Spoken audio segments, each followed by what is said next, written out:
ओम नमो नारायण। तो साथियों, आज आपको अवगत कराएंगे इतिहास के सबसे व्यापक रूप में इस्तेमाल होने वाले पेड़ से, जो भारत में सहेजन के नाम से प्रसिद्ध है। आज दुनिया भर में इसे सुपर फूड का दर्जा प्राप्त है। इस पौधे का उपयोग भारत में प्राचीन काल से होता आया है। 150 ईसा पूर्व भी मनुष्य द्वारा सहेजन के पौधे का प्रयोग किया जाता था।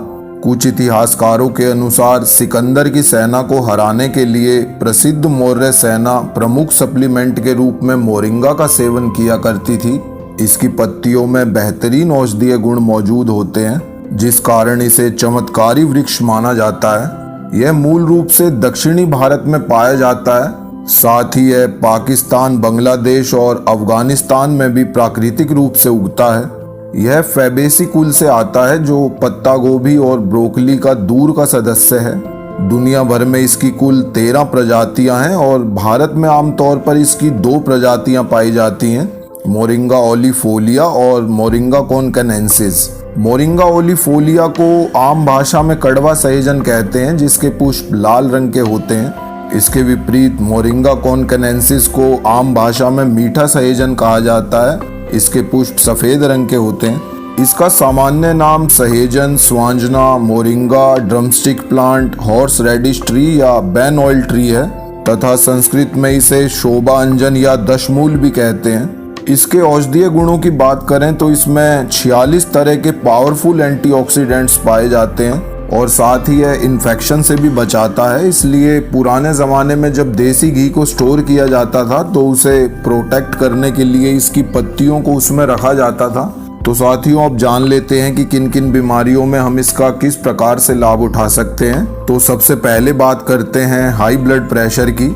हाई बीपी की समस्या वाले लोगों के लिए मोरिंगा को अपने आहार में शामिल करना एक उत्तम विकल्प है। यह शरीर में रक्तचाप और कोलेस्ट्रॉल के स्तर को नियंत्रित रखने में प्रभावी है। इसमें मौजूद आइसोथियोसाइनेट और निजिमिनिन जैसे जैव सक्रिय घटक धमनियों की मोटाई को बढ़ने से रोकते हैं। हाई बीपी के मरीजों को इसकी पत्तियों का रस निकालकर या काढ़ा बनाकर देने से लाभ मिलता है। साथ ही इसका काढ़ा पीने से घबराहट, चक्कर आना और उल्टी में भी राहत मिलती है।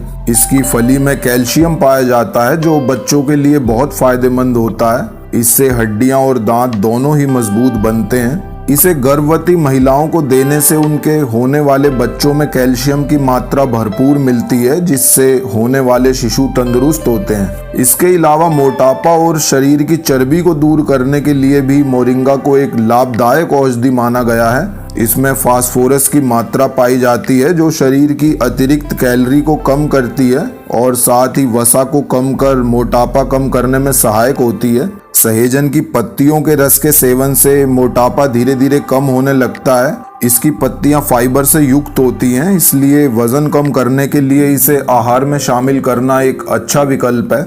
सहेजन में एंटीबैक्टीरियल, एंटी फंगल और एंटी वायरल गुण होते हैं, जो आपकी त्वचा को कई प्रकार के संक्रमण से बचाते हैं। यह प्रदूषण, पसीना और कुछ रासायनिक उत्पादों की वजह से आपकी त्वचा पर मौजूद हानिकारक विषाक्त पदार्थों के प्रभाव को बेअसर करता है और आपकी त्वचा को प्रभावी ढंग से हाइड्रेट और डिटॉक्सिफाई करता है। इसके अलावा मोरिंगा में प्रोटीन अधिक होता है, जो त्वचा की कोशिकाओं को पारा और कैडमियम के कारण होने वाली क्षति से भी बचाता है। इसी कारण से मोरिंगा का प्रयोग कई त्वचा की देखभाल करने वाले उत्पादों में भी किया जाता है। इसकी फली की सब्जी खाने से या फिर इसके बीजों का तेल लगाने से भी त्वचा में हमेशा चमक बनी रहती है। इसमें लौह भी पाया जाता है, जो खून को साफ रखता है, जिससे यह चेहरे पर होने वाले पिंपल्स को भी खत्म करता है। और साथ ही इसकी फली की सब्जी बनाकर खाने से गुर्दे और मूत्राशय में जमा पथरी पिघल कर निकल जाती है। इसके अलावा मोरिंगा की गोंद को भी बहुत फायदेमंद माना जाता है। इसमें सूजन और दर्द को कम करने वाले गुण होते हैं। दर्द को कम करने के लिए मोरिंगा की गोंद को दूध के साथ लेने की सलाह दी जाती है। साथियों, प्लांट इंडस्ट्री ब्यूरो के शोध में पाया गया कि सहेजन के फल का नियमित रूप से सेवन करने पर शुक्राणुओं की संख्या बढ़ती है और यह शुक्राणुओं की संख्या के साथ उनकी गतिशीलता दोनों को बढ़ाने में मदद करता है। पुरुषों में यह शुक्राणुओं की संख्या बढ़ाता है और महिलाओं के लिए यह महामारी संबंधी परेशानियों के अलावा गर्भाशय की समस्याओं से भी बचाता है। इस मामले में यह महिलाओं और पुरुषों दोनों के लिए फायदेमंद है और साथ ही इसकी फली के सेवन से गर्भवती महिलाओं को डिलीवरी के वक्त ज्यादा दर्द नहीं होता है और होने वाले बच्चे भी स्वस्थ रहते हैं। इसके अलावा इसकी पत्तियों का रस निकालकर कान में डालने से कान का दर्द आसानी से दूर हो जाता है और दांतों में लगने वाले कीड़े और मुंह के रोगों जैसे पायरिया में भी इसकी पत्तियों को चबाने से आराम मिलता है। और इसके अलावा इसके फूलों का उपयोग पेट के कीड़ों को मारने के लिए भी किया जाता है। तो साथियों, अब हम जानेंगे कि किन लोगों को इसका इस्तेमाल नहीं करना चाहिए। यह जलन में वृद्धि का कारण बनता है, इसलिए गैस्ट्रेटिक्स या संवेदनशील पेट वाले लोगों को इस सब्जी का प्रयोग नहीं करना चाहिए। इसके अलावा महिलाओं को मासिक धर्म के समय इसका सेवन नहीं करना चाहिए क्योंकि यह पित्त को बढ़ाता है। ब्लीडिंग डिसऑर्डर के दौरान इसे लेना अच्छा नहीं माना जाता है। इसके फल प्रोटीन, विटामिन, खनिज और एंटीऑक्सीडेंट से भरपूर हैं, इसलिए यह गर्भावस्था के दौरान इस्तेमाल किया जा सकता है। लेकिन सहेजन के पत्ते, जड़ की छाल और फूलों को गर्भावस्था के दौरान नहीं लेना चाहिए। प्रसव के तुरंत बाद भी इसका सेवन नहीं करना चाहिए। हालांकि 2-3 हफ्ते बाद यह प्रयोग किया जा सकता है। यह पित्त और कफ का संतुलन बनाए रखता है, लेकिन जिसका वात बिगड़ा हो उसे इससे परहेज करना चाहिए।